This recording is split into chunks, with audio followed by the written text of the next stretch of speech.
కూడి వచ్చిన ప్రతి ఒక్కరికి వందనములు. దేవుడు అనుగ్రహించినటువంటి గొప్ప మహాకృపను బట్టి మనందరము ఏకంగా కూడుకొని ఉన్నాం. అయితే ఈరోజు మనం చెప్పుకోబోయేటువంటి అంశం ఏంటి అని అంటే, చూస్తే తప్ప. అంశం పేరేంటి? చూస్తే తప్ప. కొన్ని వచనాలు చూద్దాం, మీకే అర్థమైంది. చూస్తే తప్ప అసలు ఏంటి, పదం ఏంటి, వింతగా ఉంది అని అనిపించవచ్చు. మనం వాక్యములోనికి వెళ్తూ ఉంటే దీనికి ఎందుకు ఈ అంశానికి పేరు వచ్చిందో అర్థమవుతుంది. ఈరోజు అంశం పేరేంటి చెప్పాలందరూ? చూస్తే తప్ప. చూస్తే తప్ప. సరే, ఆదికాండము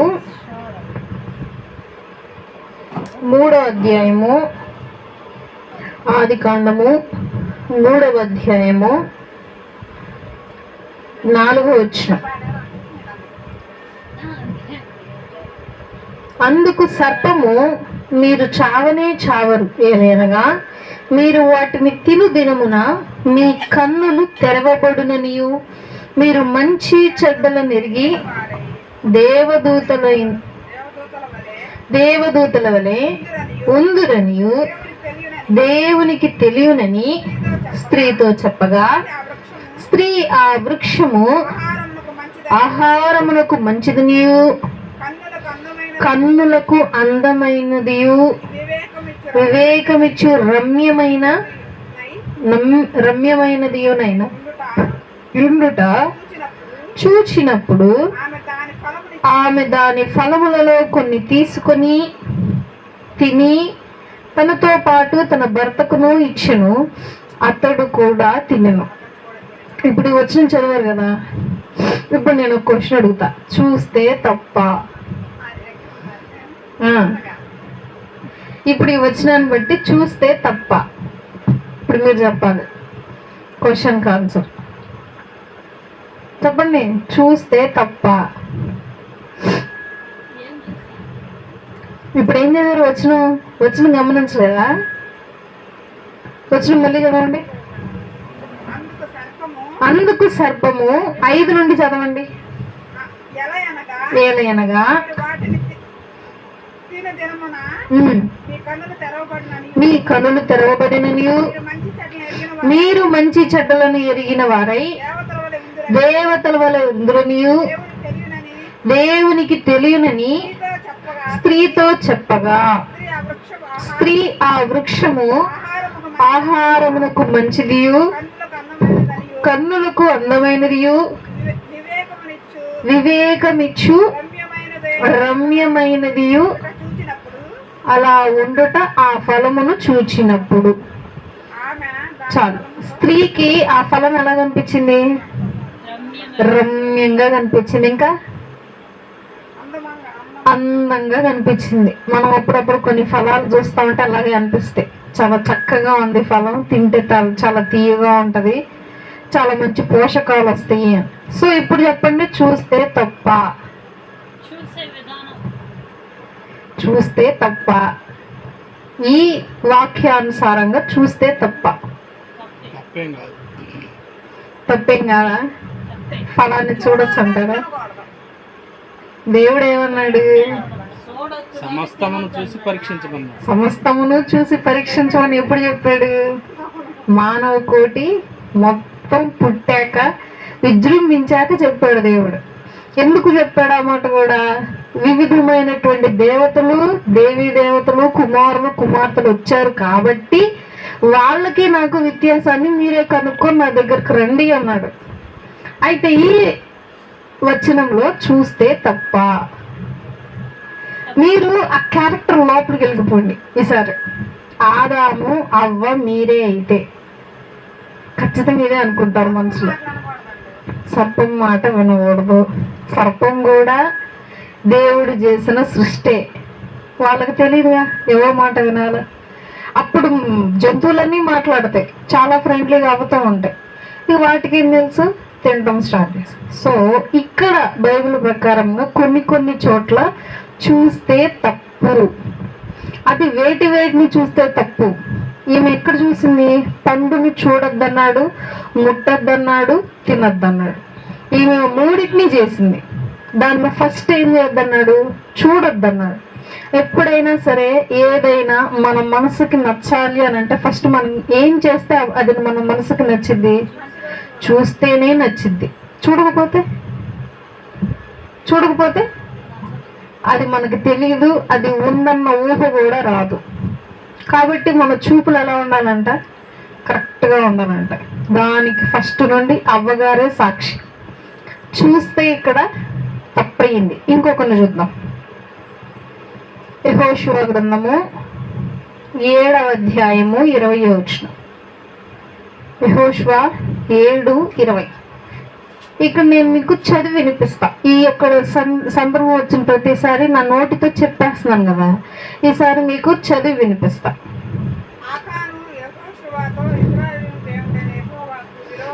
నేను చదువుతున్నాను ఒకసారి. ఆకాను యెహోషువతో, ఇజ్రాయేలు దేవుడైన యెహోవాకి విరోధంగా నేను పాపము చేసినది నిజము.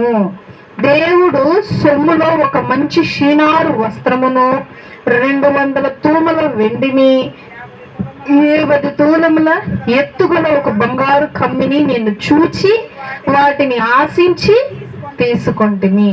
ఇప్పుడు చెప్పండి, చూస్తే తప్పే? అయితే ఇక్కడ ఏంటి సందర్భం అని అంటే, ఎరికో పట్టణాన్ని ఆక్రమించారు ఇజ్రాయేలీలు. అప్పట్లో ఎరికో పట్టణం అంటే మహా అందంగా ఉండిద్ది ఆ పట్టణం. ఆ పట్టణం చుట్టూ ఎరికో గోడలు చాలా బలంగా ఉంటాయి. ఏ శత్రువు లోపలికి రాలేడు. చాలా అందంగాను చాలా ధనవంతులుగాను ఉండిద్ది. ఇజ్రాయేలీలు వచ్చి ఆ పట్టణం మొత్తాన్ని ఆక్రమించేశాక దేవాది దేవుడు అన్నాడు, ఇక్కడున్న వాటిని దేనిని మీరు ముట్టకూడదు. ఇదంతా ఏంటి? శాపంతో ఉండినది, శపితమైనది కాబట్టి ముట్టద్దని అంటాడు. సరే అని చెప్పి ఈ ఆకానికంట ఏమనిపించిందంట? చూసి ఆశించి తీసుకున్నాడు. దాన్ని ఏమేమి తీసుకున్నాడు? శపితమైన వస్తువులలో ఏమేమి తీసుకున్నాడు? షీనారు వస్త్రమును, 200 తూముల వెండిని, 50 తులముల ఎత్తుగల బంగారు కమ్మిని నేను చూచి ఆశించి వాటిని తీసుకుంటుంది. అవి ఎక్కడ దాచిపెట్టాడో దాని తర్వాత చదవండి. అదిగో నా డేరా మధ్య అవి భూమిలో దాచిపెట్టబడి ఉన్నవి. ఆ వెండి దాని క్రింద ఉన్నాయి. ఎట్లా దాచిపెట్టారు చూసారా? ఎవరు కనిపెట్టకుండా ఉండడానికి ఎట్లా అంటే, ఆ డేరా ఉంది, ఆ డేరా పక్కన భూమి తవ్వి దాని కింద బంగారం పెట్టి తాను తీసుకుని పెట్టి దానిపైన వెండి పెట్టాడంట. తెలివి చూసారా? దానిపైన వెండి పెట్టి దాని తర్వాత కప్పేశాడు. ఇదిగో అయ్యా నేను తప్పే చేశాను, యెహోవాకు దొరికిపోయాను నేను. ఇదిగో ఆ నేను దొంగలించిన ధనం అంతా ఎక్కడ ఉంది? అదిగో అక్కడ డేరా ఉంది, దాని కింద గొయ్యి తవ్వితే ముందు ఏమొచ్చింది? వస్త్రాల పైన ఏం దాచాడు? ఫస్ట్ అవి కనిపించాలని వెండి వచ్చింది. ఆ వెండి తీస్తే నేను దాచిన బంగారం ఉంటది కింద. వాటిని తీసి తాను సంబంధించిన జంతువులతో సహా, వేటితో సహా? జంతువులతో సహా తీసుకొని వెళ్ళి ఆకారు లోయలో రాళ్లతో కొట్టి చంపి ఆ శరీరాన్ని కాల్చేసి రాళ్లతో గుట్టగా పెట్టేశారు. ఆకోరు లోయ అంటే అర్థము దేవుని ఉగ్రత. ఆ వచనం చదువుదాం. కిందకి రండి. 24 నుండి చదువుదాం. యెహోషువ గ్రంథము 7వ అధ్యాయము 24వ వచనం. తరువాత యెహోషువ ఇజ్రాయేలీలందరినీ జెరహు కుమారుడనైన ఆకానును, ఆ వెండిని, ఆ పైన వస్త్రమును, ఆ బంగారు కమ్మిని, ఆకాను కుమారులను, కుమార్తెలను, ఎద్దులను, గాడిదలను, మందను, డేరాను కూడా తీసుకెళ్లారు. ఆఖరికి డేరాను వానికి కలిగిన సమస్తమును పట్టుకొని ఆకోరు లోయలోకి తీసుకొని వచ్చిరి. అప్పుడు యెహోషువ, నీవేళ మమ్మను బాధపరిచితివి, నేడు యెహోవా నిన్ను బాధపరచుననగా ఇజ్రాయేలీలందరూ వానిని రాళ్లతో చావగొట్టిరి. వారిని రాళ్లతో కొట్టిన తరువాత అగ్ని చేత కాల్చి వారి మీద రాళ్లను పెద్ద కుప్పగా వేసిరి. అది నేటి వరకు ఉన్నది. ఎప్పటి వరకు అంట? ఈ రోజు వరకు ఉందంటది. అప్పుడు యెహోవా కోపోద్రేకము విడిచిన వాడై మళ్ళుకొనెను. అందుచేత నేటి వరకు ఆ చోటికి ఆకోరు లోయ అని పేరు. ఆకోరు లోయ అని అంటే అర్థము కింద ఫుట్ నోట్ లో ఉంది. బాధలోయ. ఎందుకు బాధ? దొంగతనం చేసింది ఒక వ్యక్తి అయితే శిక్ష అనుభవించింది. తన సంపద అంటే తన పశువులు, గాడిద వీటితో పాటు డేరా కూడా కాల్చిపడేశారు. నాకు ఇది ఎలా అనిపించిందంటే, వినగానే చనిపోయిన వారిని తీసుకువెళ్ళి పాతి పెట్టేశాక వాళ్ళ వస్తువులను ఏం చేస్తారు? మంచం, దుప్పట్లు ఇవన్నీ ఏం చేస్తారు? కాల్చేస్తారు, తీసుకెళ్ళి పడేస్తారు ఫస్ట్. నాకు అట్లా అనిపించింది అనమాట ఇది చూడగానే. అంటే ఆఖాన్ గారు చేసిన తప్పేంటి? చెయ్యొద్దన్న పని చేశాడు. దేని మూలంగా చేశాడు? కళ్ళు మూలంగా చేశాడు. ఆకర్షణ. వాటిని చూచాడు, ఆశించాడు, తీసుకున్నాడు. ఇప్పుడు చెప్పండి, చూస్తే తప్ప కాదా? తప్పు. తర్వాత రెండవ సమూయేలు 11. రెండవ సమూయేలు 11:2.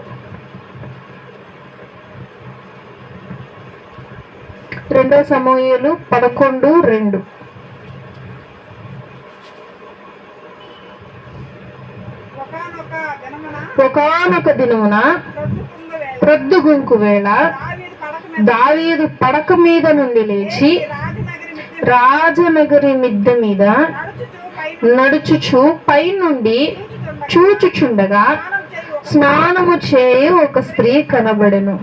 మీకు ఇక్కడే అర్థమైపోవాలి, మొత్తం ఇంకా చదవక్కర్లేదు, జస్ట్ ఒక లైన్. ఏంటి ఈ మొత్తం తాత్పర్యం ఏంటి? దావీదు గారు పొద్దున్నే అప్పుడే పొద్దుగొగుతుంది, లేచి మేడ మీద తిరుగుతున్నాడు. అసలు దావీదు గారు ఆ టైంలో ఎక్కడ ఉండాలి తెలుసా? యుద్ధ భూమిలో ఉండాలి.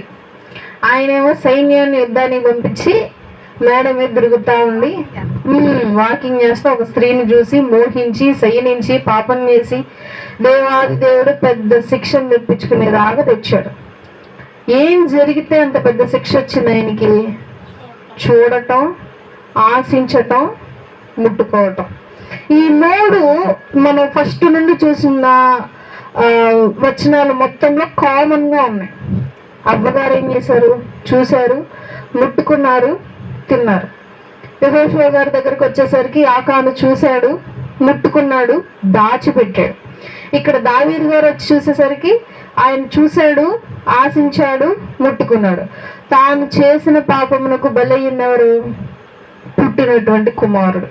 అతని కోసం చాలా బాధపడి ఉపవాసం ఉండి ప్రార్థన చేసినా సరే దేవుడు చెప్పింది చేసేవాడు కనుక ఆ బిడ్డ చనిపోతాడు అని చెప్పి ప్రవక్త ద్వారా చెప్పిన విధంగానే చనిపోతాడు.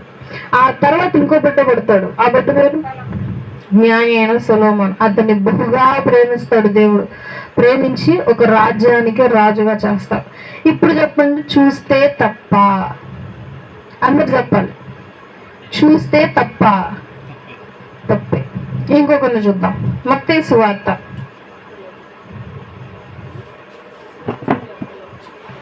5వ అధ్యాయము 29వ వచనం. మత్తయి 5:29.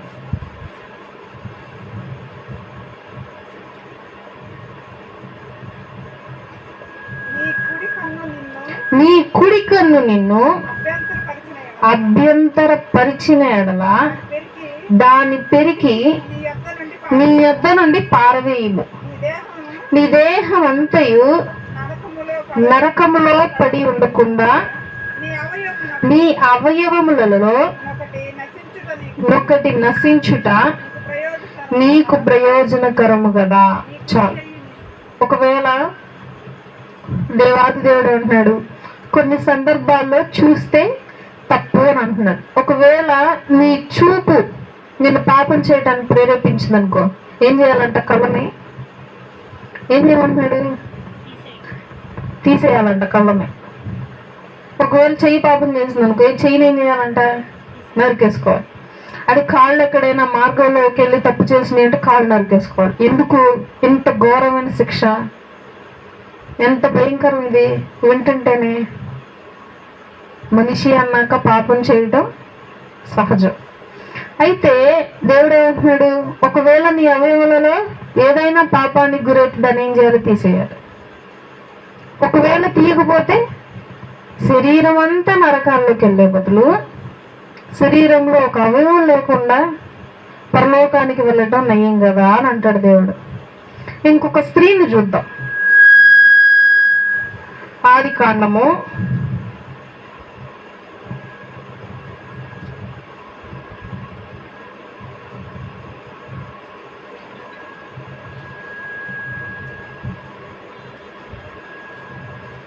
19వ అధ్యాయము 26వ వచనం. అయితే లోతు భార్య అతని వెనుక నుండి తిరిగి చూచి ఉప్పు స్తంభమాయెను. తెల్లవారినప్పుడు అబ్రహాము లేచి తాను యెహోవా సన్నిధి నిలిచిన చోటుకు వచ్చి సొదొమ గొమొర్రాల తట్టున ఆ మైదానపు ప్రదేశం యావత్తును చూడగా అదిగో ఆ ప్రదేశం పొగ ఆవము పొగవలే లేచుచుండెను. చాలు. ఇక్కడ ఎవరు కనిపిస్తున్నారు? లోతు భార్య. ఇద్దరు దేవదూతలు పనిమాల వాళ్ళిద్దరిని కాపాడదామని చెప్పి ఏం చేశారు? వచ్చారు. సరే అని చెప్పి వచ్చిన వాళ్ళు ఏం చేశారు? వారికి చెప్పారు. వాళ్ళప్పటికీ నమ్మలేదు. చాలాసేపు బట్టికి నమ్మకపోయేసరికి తర్వాత లోతు గారు గ్రహించి ఇక అందరు పెట్టే వేడ తీసుకొని పరిగెత్తారు.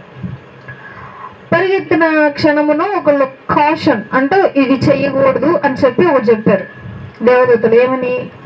ఏం జరిగినా సరే వెనక్కు తట్టు మైదానము చూడొద్దు, మైదానాన్ని చూడొద్దు అన్నాడు. వెనక్కి తిరిగి ఆమె ఏం చేసింది? తిరిగి మైదానాన్నే చూసింది.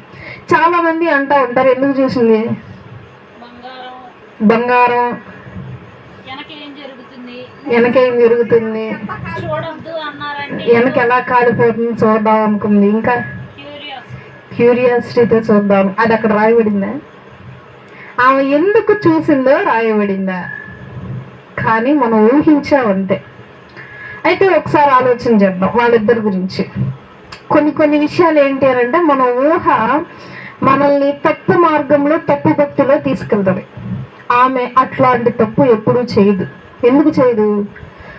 లోతు గారు ఈ సొదొమ గొమొర్రా పట్టణం మొత్తాన్ని ఎందుకు నాశనం చేద్దాం అనుకున్నాడు దేవుడు?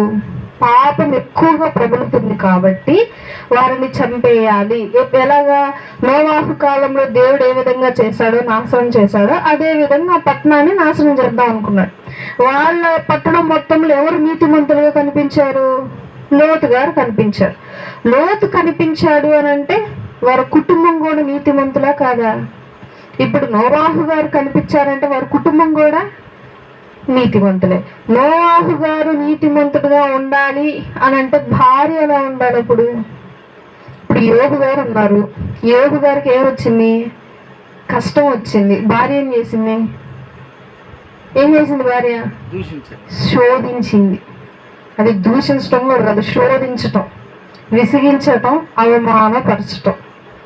ఇప్పుడు చెప్పండి, భక్తి పరులు ఎవరు, నీతిమంతులు ఎవరు? యోబు గారు మాత్రమే.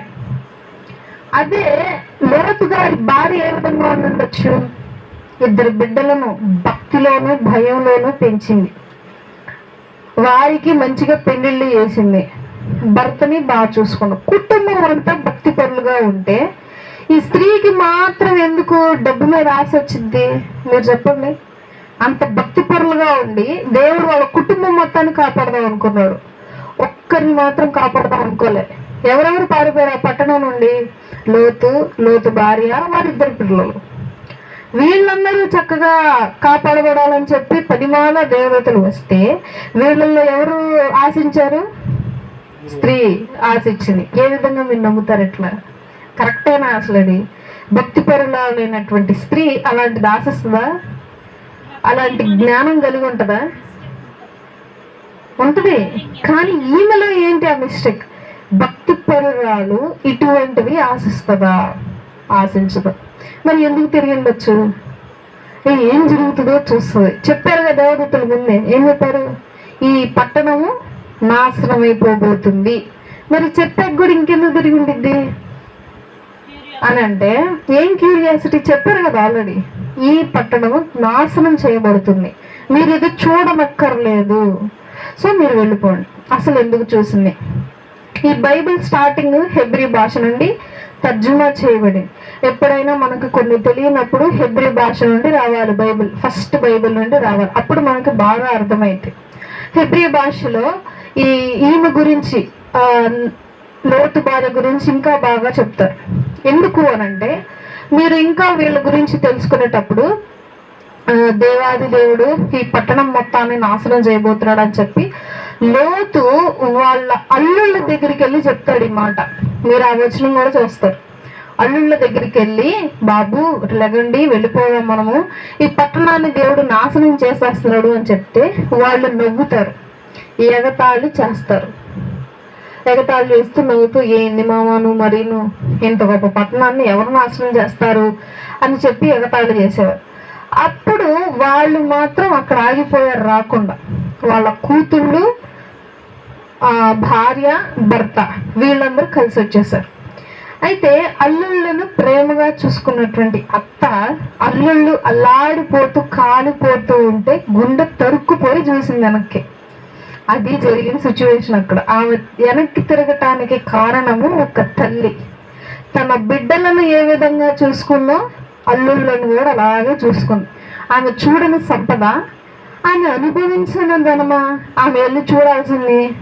ఇప్పుడు వారిని దేవుడు కాపాడాడు అని అంటే దేవుడు ఇంకా ఆశీర్వదించగలడు కదా వాళ్ళని తర్వాత. కాబట్టి ఆమెకి ధనం ఆశ ఏమి లేదు. ఎందుకు చూసింది? ఎవరిని చూసింది అని అంటే, తమ అల్లుళ్ళు ఈ మాటని నమ్మక ఎగతాళి చేస్తూ అక్కడే ఉండిపోయారు. అందుకే కూతుళ్ళు ఏం చేశారు? గర్భం దాల్చడానికి తండ్రితో సైనించారు. సో ఇందుకు లోతు వెనక్కి తిరిగింది. నాకు అప్పుడు అనిపించింది, లోతు గారి భార్య స్థానంలో కనుక మనం ఉంటే ఆమెకు చూడటానికి కారణం ఏంటి? అల్లుల విషయమై వెనక్కి తిరిగింది. నాకు ఈ మాట గుర్తొచ్చింది. చూస్తే తప్ప ఏమైపోయింది? ఉప్పు స్తంభం అయిపోయింది. దేవాది దేవుడు అంటున్నాడు, నా మాటని వినాలి, వింటే రక్షింపబడతాం. ఒకవేళ వారందరూ, ఆ అల్లుళ్ళందరూ వినుంటే కూతుర్లతో సహా రక్షింపబడేవాళ్ళు. వినలేదు కాబట్టి శిక్ష అనుభవిస్తూ ఉన్నారు. అందుకు ఈ స్త్రీ ఏమైంది? అన్యాయంగా పాపానికి గురైంది, శిక్షను అనుభవించవలసి వచ్చింది. సో ఇప్పుడు చెప్పండి, మొత్తం మనం చూసినట్లయితే చూస్తే తప్పే. మన శరీరంలో ఏదైనా అవయవము తప్పు చేసినా, తప్పుగా ఆలోచించినా, తప్పుడు దారిలో వెళ్ళాలన్న తలంపు వచ్చినా సరే దానిని ఏం చేయాలి అని అంటే, ఆ ఆలోచనని అప్పటితో ఆపేసేలా మన యొక్క శక్తి బలము ఉండాలి. ఆ తలంపు మనకి రావాలి. లేదు, మనం బీట్ చేయలేకపోతున్నాం, మనం దాన్ని అధిగమించలేకపోతున్నాం, మన వల్ల కావట్లేదు పాపం చేయకుండా ఉండటం అని అంటే మనం ఏమైపోతాం? చివరికి నాశనానికి గురవుతాం. ఇలా మనం చూసిన వాళ్ళందరూ అలాగే చేశారు. వారు చేసిన మొట్టమొదటి పాపము, తప్పు దేని ద్వారా వచ్చింది అని అంటే చూపు ద్వారా వచ్చింది. అందుకే దేవుడు అంటాడు, సరిగా చూడుడి, మీ చూపు వంకరగా, అంటే కుడి అయినను ఎడమైనను చూడక సరిగా చూడుడి అని అంటాడు దేవుడు. కనుసైగలు చెయ్యొద్దు అని అంటాడు దేవుడు. ఇవన్నీ కొన్ని దేవుడు ఇన్స్ట్రక్షన్స్ ఇచ్చాడు అనమాట. ఈ విధంగా ఉండాలి, ఈ విధంగా ఉండకూడదు. సో దేవాది దేవుడు మనకి తెలియజేసేటువంటి మాట ఏంటి అని అంటే, మనము బ్రతుకు దినమన్నీ మనం దేంతో పోరాడాలి? మన కోరికలతోనూ మన ఆశలతోనే పోరాడాలి. అవే మనిషిని ఏం చేస్తాయి? గణపరచగలవు, ఆశీర్వదించగలవు, అలాగే తీసి నెట్టివేయగలవు కూడా. రాజు రాజ్యాన్ని చూసుకొని రాజ్యపు ప్రహరీ గోడ మీద నడుస్తాడు. బా, ఎంత చక్కగా ఉంది నా రాజ్యం, ఎంత గొప్పది నా రాజ్యం అని చెప్పి రాజ్యాన్ని ఇచ్చిన దేవుణ్ణి మరిచాడు, గర్వించాడు. తర్వాత దేవుడు ఏం చేశాడు? అలా నెట్టేశాడు రాజ్యంలో నుంచి. తర్వాత ఆ రాజు మనుషులకు ఎట్లా కనిపించాడు తెలుసా? ఈ గడ్డవంతా పెరిగి భూమిలో పాతుకుపోయి, ఈ గోళ్ళన్నీ పెరిగిపోయి కింద ఒక జంతువు నడిచినట్టు నడుస్తున్నాడు, నుంచొని నడవకుండా. సింహం ఎట్లా నడిచింది, వంగి అలా నడవటం స్టార్ట్ చేశాడు. ఏం చేస్తే దేవాది దేవుడు అంత గొప్ప శిక్షణ ఇచ్చాడు? పాపపు ఆలోచన. ఆయన చేసింది ఏమీ లేదు, దేవుడికి వ్యతిరేకంగాను పెద్ద చర్య ఏమీ చేయలేదు. మనస్సులో ఒక ఆలోచన మాత్రమే, ఇది నా రాజ్యము, నేను స్థాపించిన రాజ్యం. ఇంకొక రాజు ఉన్నాడు, ఆ రాజు ఏం చేశాడు? నేను ఏ యుద్ధానికి వెళ్ళినా ఆ యుద్ధం నేను గెలుస్తున్నాను, దానికి కారణం నేను అని చెప్పి మందిరాల్లోకి వెళ్ళిపోయి దీపస్తంభం దగ్గర కూర్చొని ఉజ్జియా దీపాన్ని వెలిగిస్తాడు. అప్పటికి ధర్మశాస్త్రం పఠించే వాళ్ళు, యాజకులందరూ వచ్చి హెచ్చరిస్తారు. ఎందుకు? దీపాన్ని వెలిగించే వాళ్ళు ఒకరు ఉంటారు, ధూపాన్ని అర్పించే వాళ్ళు ఒకరు ఉంటారు, మొత్తం శుభ్రం చేసే వాళ్ళు ఒకరు ఉంటారు. మొత్తం మందిరానికి ఒకే కిటికీ ఉంటది. నోవాహు పడవకి ఎన్ని కిటికీలు? ఒక్క కిటికీయే. మందిరానికి, పరిశుద్ధ మందిరానికి కూడా ఒకటే తలుపు ఉంటది. బయటికి వెళ్ళటం, అదే ద్వారం నుండి లోపలికి రావటం. అదే నోవాహు పడవకి ఒకే తలుపు, బయటకు వెళ్ళడం, లోపలికి రావటం. అయితే మహా చీకటిగా ఉంటుంది అనమాట. ఒక్క కిటికీ అంటే ఎంత వెళ్తారు వస్తుంది లోపలికి.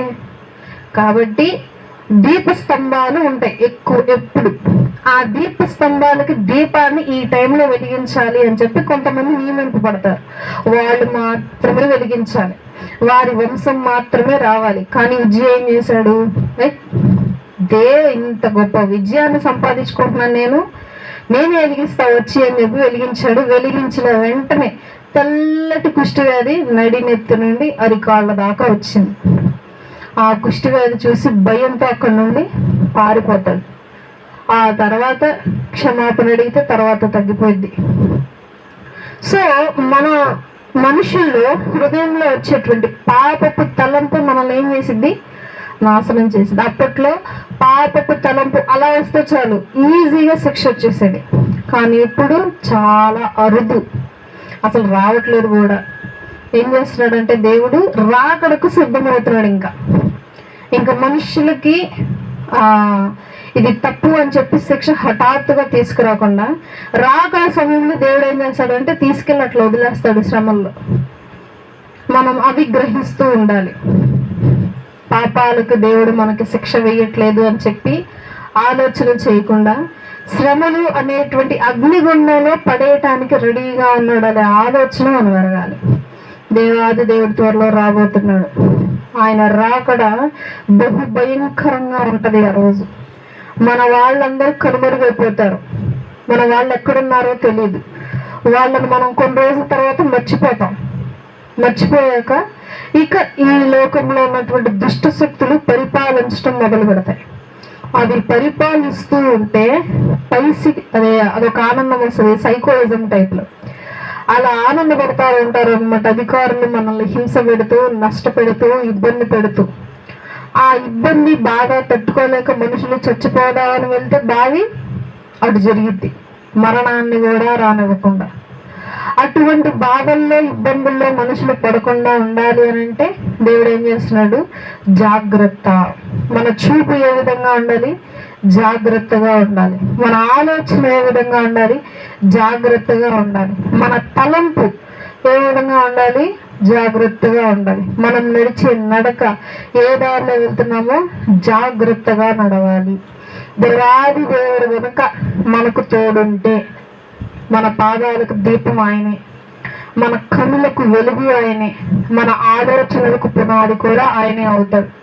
ఇది చెయ్యాలి, ఇది చేయకూడదు అని దేవుడే చెప్తాడు. మనకు అన్నీ తెలియవు, మనుషులకు అన్నీ తెలియదు, దేవాది దేవుడికి మాత్రమే తెలుసు. కాబట్టి మనకు తెలియనివి ఎవరిని అడిగి తెలుసుకోవాలి? అన్నీ తెలిసిన వాడి దగ్గరికి వెళ్ళి తెలుసుకోవాలి. నిత్యము ఎరిగిన వాడెవరు? దేవాది దేవుడు మాత్రమే. అధికమైన జ్ఞానము కలిగిన వాడు దేవాది దేవుడు మాత్రం. కాబట్టి ఆయనని గనక మనం సేవిస్తే, ఆయనని గనక మనం పూజిస్తే, ఆయనని గనక మనం ప్రేమిస్తే, దేవాది దేవుడు మనం ఏ విధంగా ఉండాలి ఉండకూడదు ఆయనే చెప్తాడు. మనం ఏ విధంగా నడవకూడదో చెప్తాడు, ఏ విధంగా నడవాలో సెలవిస్తాడు. కాబట్టి మనము ఇటువంటి వారి విధంగా ఉండకుండా, వీరు తెలిసి తెలియక తప్పు చేశారు, శిక్షని అనుభవించారు, మనము ఆ విధంగా శిక్షకు పాత్రులము కాకుండా మనమందరము మెలకుగా ఉండి, చురుకుగా ఉండి, శిక్ష నుండి తప్పించుకునే వారంగా ఇక నుండి మారాలి. అందరి తలలు వంచి కళ్ళు మూసుకున్నట్లయితే ప్రార్థన చేసుకుందాం.